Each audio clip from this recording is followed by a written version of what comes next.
My boyfriend's entitled daughter cursed my sons and snapped at me while on a road trip I paid for. So I dropped them off at the rental car states away from home. I tried to endure because I didn't want to spoil the trip.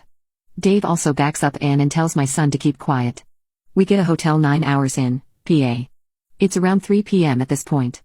Dave then asks if he can take a drive with Ann because she is getting irritated with the kids. I told him he could if he made it quick because I needed to go get dinner supplies. Well, it took them 3 hours to show back up and my sons were starving.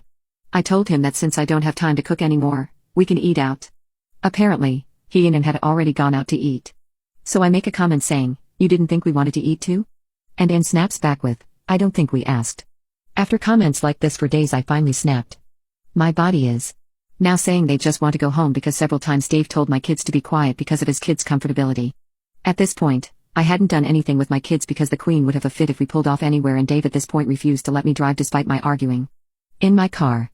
So I snapped, told him to pull the F over. When he finally does, I drive to the nearest car rental and tell them to get out of my car. Dave and Ann both start flipping out. Ann says she isn't going to get in a car that has bed bugs.